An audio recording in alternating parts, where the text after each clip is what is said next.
A selected group of humans are sent to a mysterious remote island in the middle of the ocean.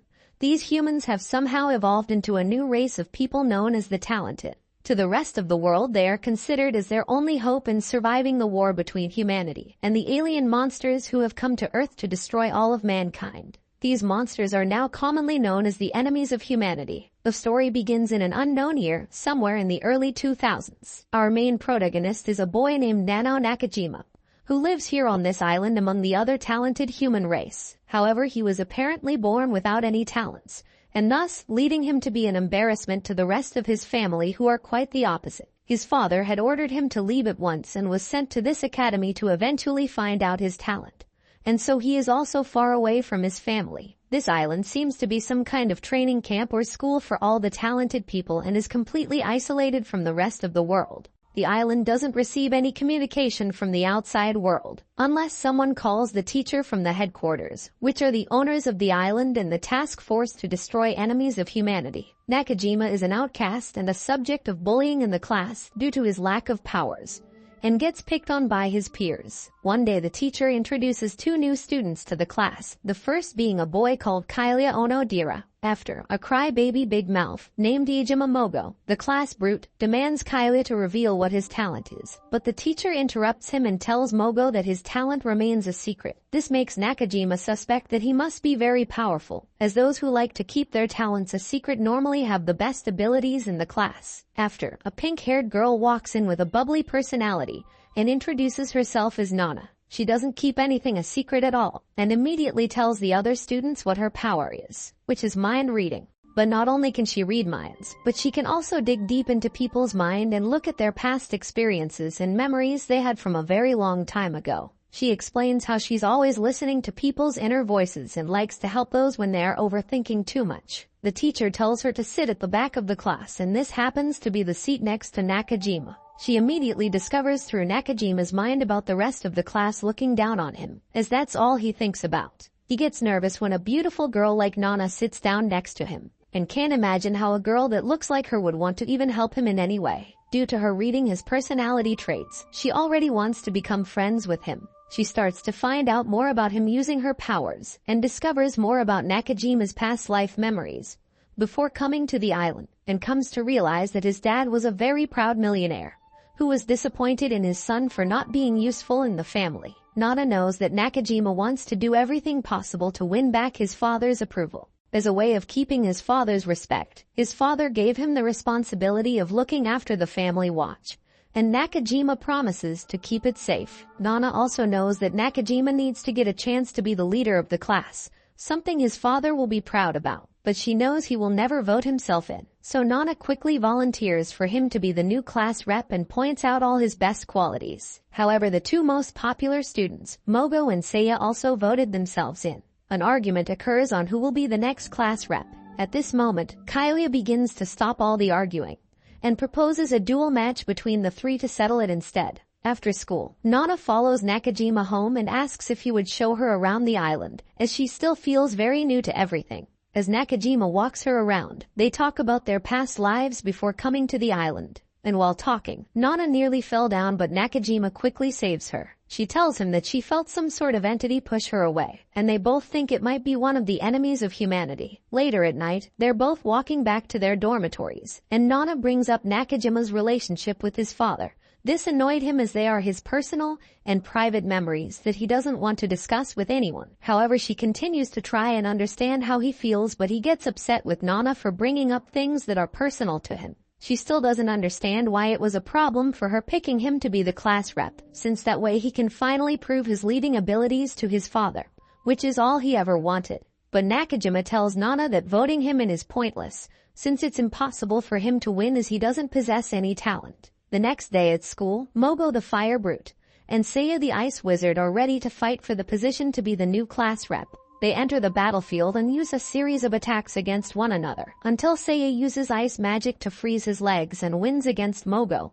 This humiliates the brute, making him extremely angry. So Mogo uses all his power to form a huge fireball and throws it at Seiya, but it nearly hits the entire class, until Nakajima jumps in the way and stops the huge fire blast. thus revealing his hidden talent. It turns out that Nakajima's power is to nullify other people's talents, so he can stop another person's abilities. For some reason he kept this a secret as he thinks it's useless compared to other people's powers. However, everyone is shocked by this and thanks Nakajima. And because of what he did, he became the new class representative. Nakajima decides that he should thank Nana for being his only friend in the class and the only person who stood up for him. So they both meet on a mountainside. They begin to talk about the enemies of humanity and the possibility that there was an infiltrator in the school, since these monsters could take any kind of form, even human forms, so even a student could very well be one of these monsters. It is at this moment that Nana's cute persona changes to a dark one, and she eats him off the cliff. Bewildered, Nakajima is holding on to a thin rope for dear life and asks her what is going on. This is when Nana reveals how she's actually a talentless student and isn't part of their talented race. She's actually just a normal human being, and it turns out that the enemies of humanity that the talented students are training to fight against don't actually exist. And there are no giant monsters which they read about in their textbooks. But in reality, the real enemies of humanity are in fact the talented beings. She explains to Nakajima that around 5 years ago, the normal humans got sick of these talented individuals which were rapidly increasing around the world. These new form of humans who could possess special powers stopped using them to fight crime and help humanity, but instead they were using these powers for their own benefits and financial gain, destroying the world we know, breaking all laws, and this eventually started a war between the talented humans and the normal humans. Humanity actually won the war, and after winning the war, the youngest talented beings who survived are now isolated on these remote islands, away from the real world. And from a young age they are all taught that they are being trained here to be Earth's superheroes, and must learn how to defeat the enemies of humanity, but that's something that the humans just made up. Because in reality, they only put the talented people on these islands so that humans can remain in control of the world that we know. So they set up this secret operation, which is to eliminate the talented beings before they can master their supernatural abilities. For this they need to send a regular human onto the island to figure out their abilities and then assassinate them, kind of like Amugus. The infiltrator they sent this time is Nana, and even though she's just an ordinary human with no powers, she actually has superior intelligence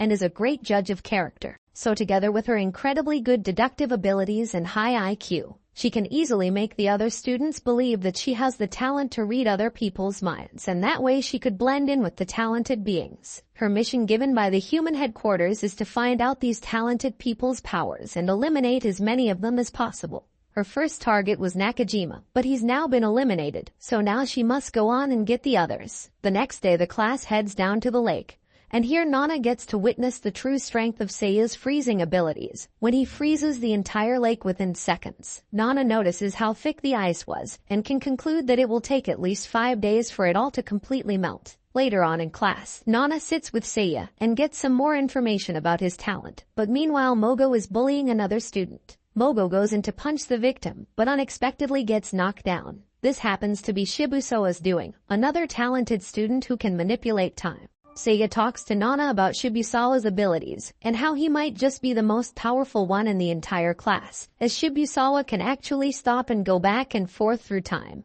and change the future of certain scenarios. Upon hearing this, Nana marks him as her next target as he seems too OP and can ruin her ultimate goal of eliminating every talented person on the island. So with that being said, Nana meets up with Shibusawa for lunch and puts on a cute little act that she has a crush on him, only to acquire more information about his powers. She wants to know of all of his limitations and weaknesses. She manages to discover that he can only go back in time for a maximum of 24 hours. He could also go back for more time as he travels in the past, but doing this will make him incredibly tired. Nana devises a plan on how to kill Shibusawa, but at this moment, the mysterious white-haired student, a new boy who also joined on the same day as Nana, named Kyoya, and whose talent still remains a secret, joins in on their conversation and seemingly interrogates Nana about Nakajima. Kyoya seems interested and concerned about his sudden disappearance. However, Nana pushes the narrative away from herself by calling Kyoya an enemy of humanity for being the one who's not revealing his powers, and Shibusawa ignorantly takes Nana's side as he seems to like her. So Kyoya just walks away to avoid even more suspicion.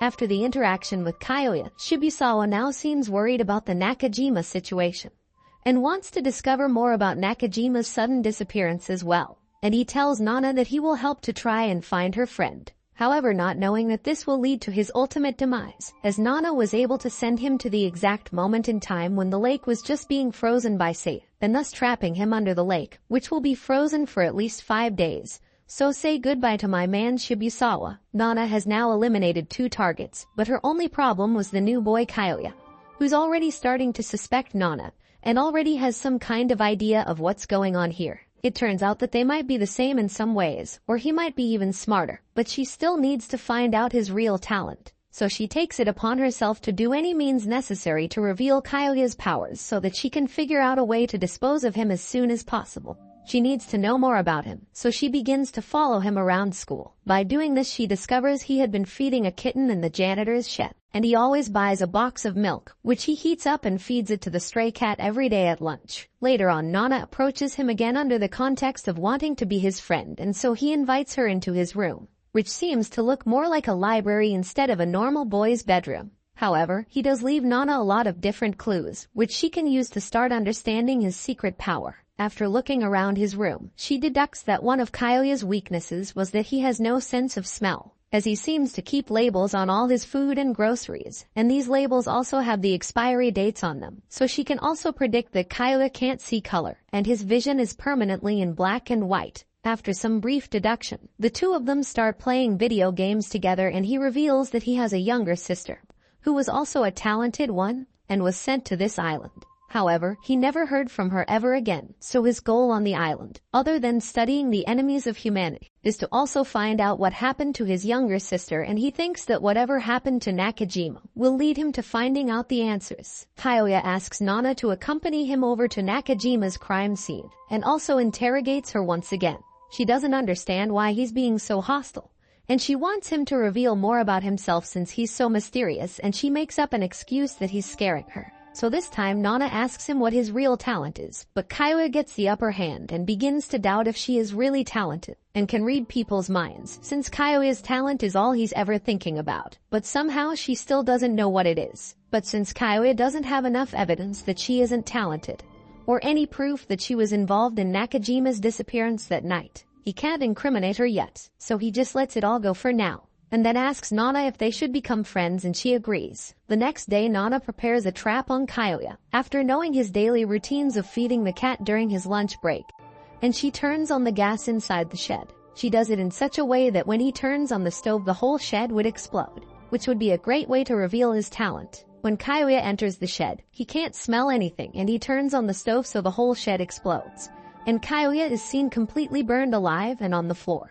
Pretending to be innocent, Nana approaches the burnt corpse of Kyoya and yells out to him, saying she will send for help. But to her surprise, a half-dead Kyoya grabs Nana's leg, which finally reveals his power, which is immortality. So no matter what anyone tries to do to him, killing him is impossible. And because she was the first to arrive to the scene, he now thinks she's the enemy of humanity. But right after, Kyoya admits he took things way too far, and he calms down and now has a different mindset, and thinks maybe Nana is really only trying to help him. And he comes back to realization, then apologizes to Nana and says he hopes they can still be friends for now. Nana can't have Kyoya thinking of her as the main culprit, so she devises a plan to remove herself from suspicion. Later on that day, Nana ends up meeting a kind-hearted girl called Michiru, who's a somewhat clumsy girl, but she's way too kind of a person. Her ability consists of healing anyone right on the spot, just by simply using her saliva. She gets closer with Michiru by helping her with the class bullies, and they become really good friends. However, she only does this as she needs Michiru for her next plan.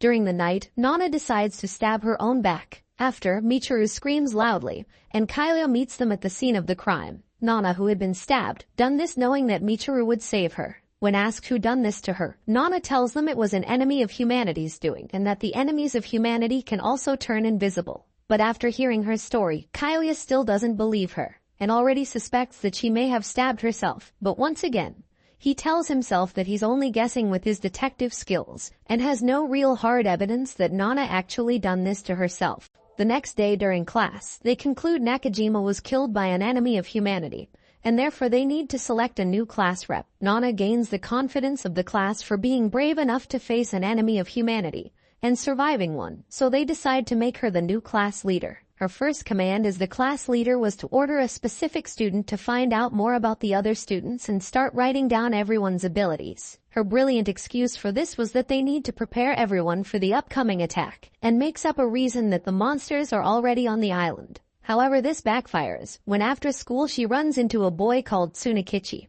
who shows her a photo of what's about to happen to them in the next few hours. He reveals how he has the power to see into the future and asks Nana to explain herself. He tells Nana that his photographs are from the future, and while he's dreaming, photos are being captured into 5 photographs at a time. And they will tell him the future, which is something that is 100% going to happen without a doubt, as his power never fails to tell the future. Tsunakichi has been taking photos ever since she arrived, and reveals how he knows about her killing Nakajima.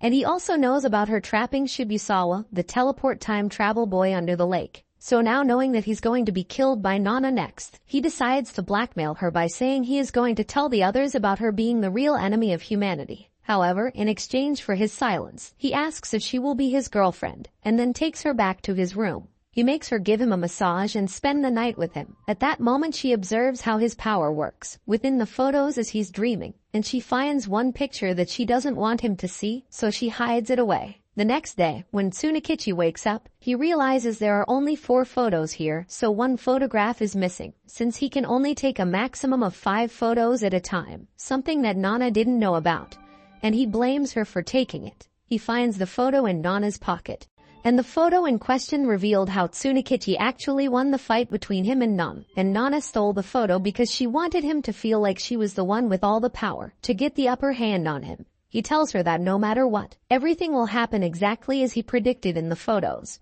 So the next day at 10 p.m., they both meet at the rendezvous in the shed. This is the exact time the photo took place, and to change the fate of the photos, she had some poisonous needles in her back pocket and threw them on the floor 5 minutes before he arrived. She then grabs the rope and everything happens as they did in the photos, but when he is about to take advantage of her, she falls on the floor directly next to the needles and uses them to attack Tsunakichi. After he's dying, she reveals that she hid the real 5th picture, and it turns out that the image in which she seemed like she was dead wasn't actually real, but it was a photo that had been taken by Nana herself, and she hid it on her as she knew he would find it, and then think that that's what really happened. She simply used a fake photo in order to deceive Tsunakichi, and the real photo that he took in his dreams was actually him dead on the floor, with Kyoya bursting through the door, which is going to happen any second now. Kyoya explains that he found out about them being together because Tsunakichi had been going around telling everyone that Nana was now his girlfriend,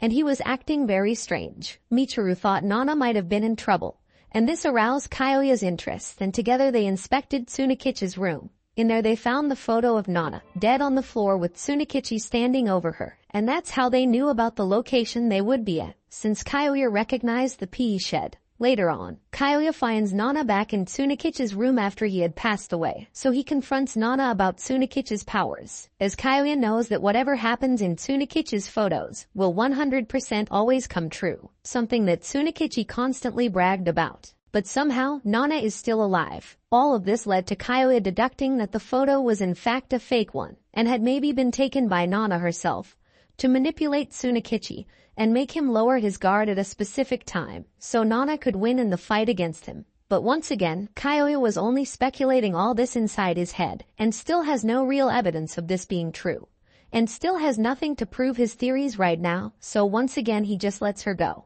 However, Kyoya does suspect Nana is playing everyone, and now needs to find proof that Nana is up to something, so he can tell the rest of the class. Everyone had left the PE shed, except from Michiru, who was still trying to bring Tsunakichi back to life with her healing powers. While doing so, she felt something under his jacket and takes it out just as the ominous-looking Nana enters the room.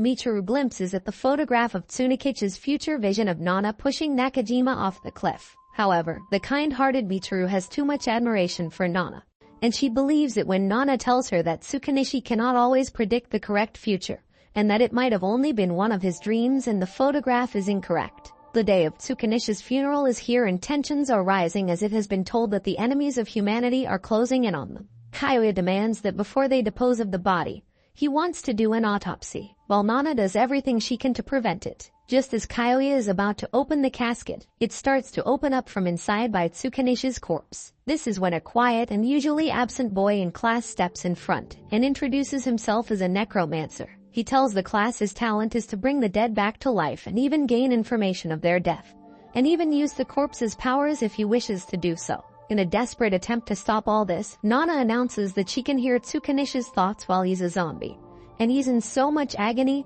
and wishes to rest in peace. It is then settled that they perform the more respectable approach of doing the autopsy. That same night, Nana trails Shinji, marking him as her next target since his talents in reanimating the dead is a big problem for her mission, as it could incriminate her if the people Shinji brings back are investigated by the necromancer. She discovers that Shinji has a relationship with Yuka, a girl in the class with superhuman strengths. She befriends both of them and comes to realize a bigger revelation: that Yuka is the actual necromancer, and Shinji is actually just a dead corpse and is only being reanimated by Yuka. Nana figures out Yuka's weaknesses and planned out how to eliminate her, and eventually gets her in a fragile position and takes her poison needles and finishes her off. Nana sneaks up behind a girl called Habu in the forest and asks her where her friend Kaori is. So Habu tells Nana that she got into a fight with Kaori and that she's back at the dormitory. Knowing that Kaori is not around, Nana uses this opportunity to prick Habu with a poison needle and takes her phone away, demanding Habu to give her the passcode to the phone, and if she gives her the code she will in exchange give her the antidote.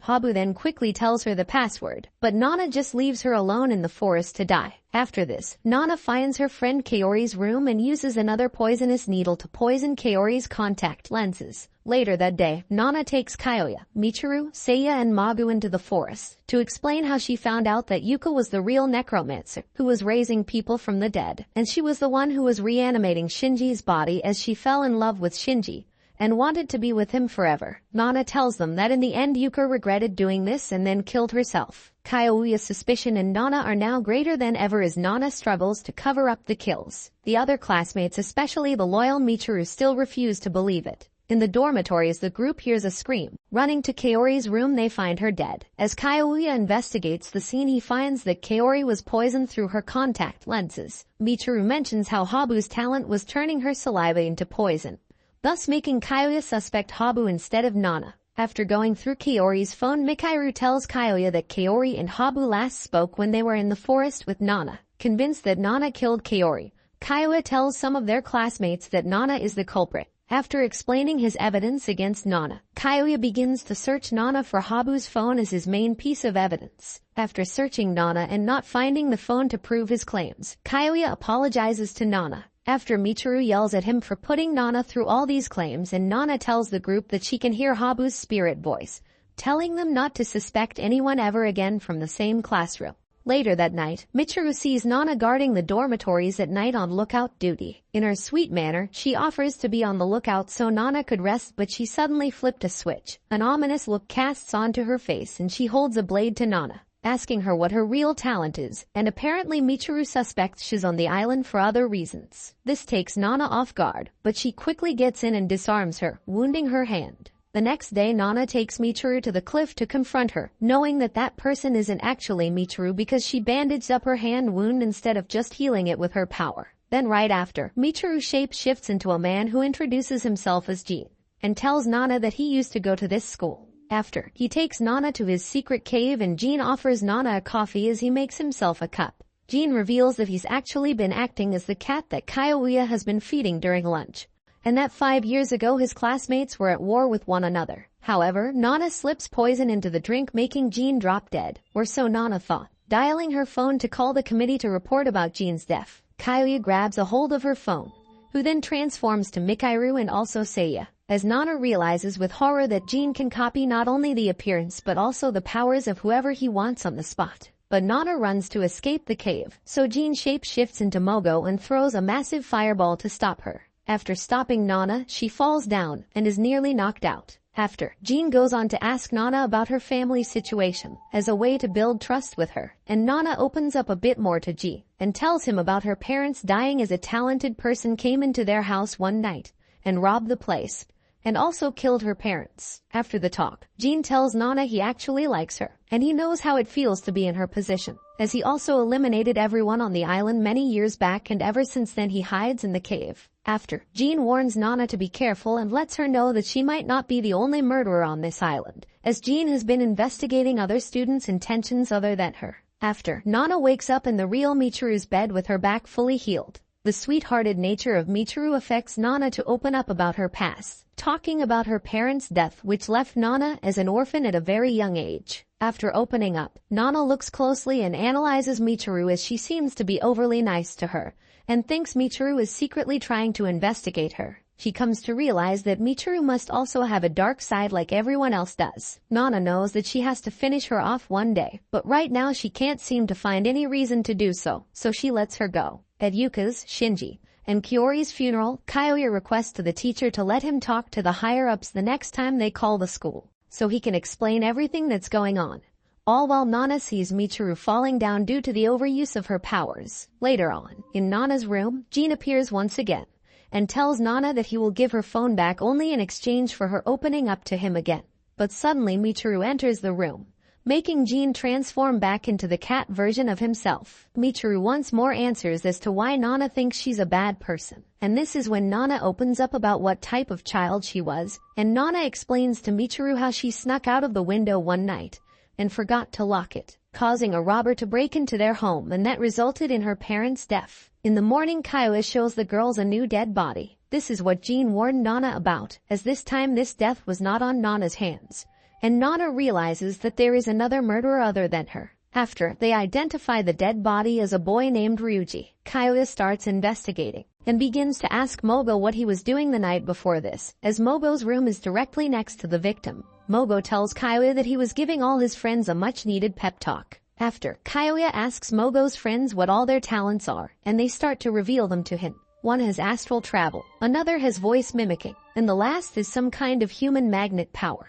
Lastly, Kyoya then asks for Ryuji's girlfriend, named Fuka, what her talent is as well. However, she warns them about her overpowered talent, and said that it's best to take everyone outside first so she can demonstrate her ability. When outside, she explains how she can harness the elements of the earth and control them, such as the wind, which she uses to attack Kyoya. Finishing up outside, their teacher runs to Kyoya telling him the higher-ups are on the phone. Back in the room, Nana and Michiru are still investigating the crime scene when Nana notices Michiru looking worried. Later on, Michiru asks Nana to live with her and her parents after they graduate from the island. This causes Nana to get emotional and she leaves the room. After receiving back her washed and cleaned uniform from Michiru, Nana realizes that the poison bottle she left inside the pocket, which she intended to use against Jean, is missing from her pocket. Right after, Kyoya appears, and also their teacher, who informs Kyoya that someone from headquarters will be coming to the island. After being interrogated by Kyoya, Fuku pleads with Nana to help her avenge her boyfriend Ryuji's death. Later on, Nana reaches Michiru's room to find her poison bottle, until Jean appears with the poison and gives it to her.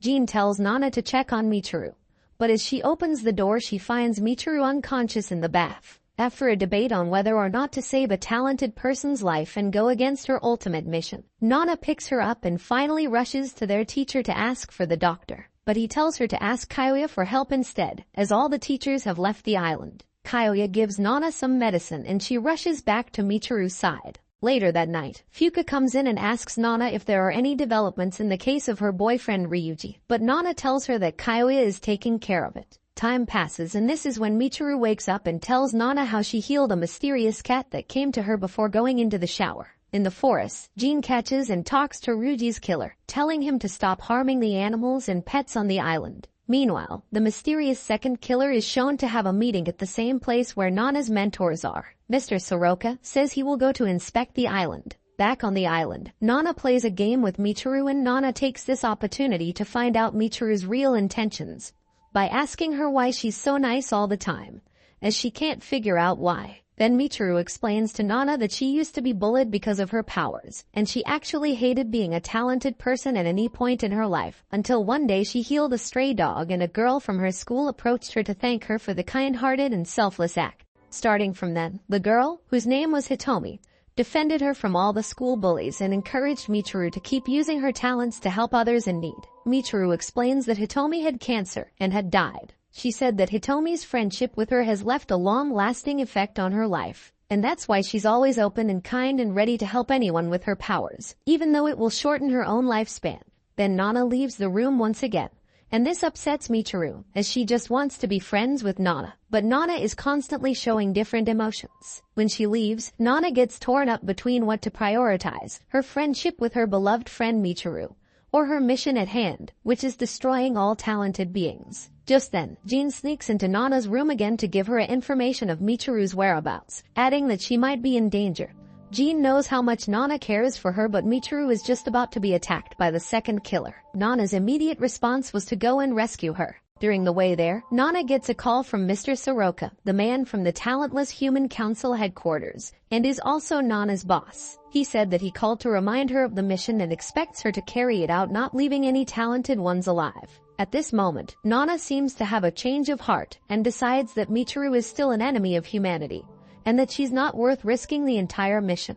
The scared Michiru tries with vain attempts to escape the killer. Just when the stab that could have ended her life reached her, Nana appears and shields her from it, taking the stab in the back. Nana reveals that Ryuji's killer is Mobo's friend, who can do astral travel, named Rentaro, who is still in his astral form, finishes off the weak Nana with more stabs, apparently finding delight in the murder with no intention other than getting high on it. Within the dormitories, Kyoya finds Rentaro's physical body, as he and Nana had planned how to catch him earlier, which breaks his astral travel. With the astral form of Rentaro gone, Michiru rushes over to Nana's body, who is bleeding and is barely alive. Without second guessing, she starts healing her injuries despite Nana's protests for her to stop. Nana, restored to perfect health and depart from her bloodied clothes and torn in places where she was stabbed. There are no traces of injury. She kneels in front of Michiru's body to try to listen for a heartbeat, but what she hears makes her break down in anguish.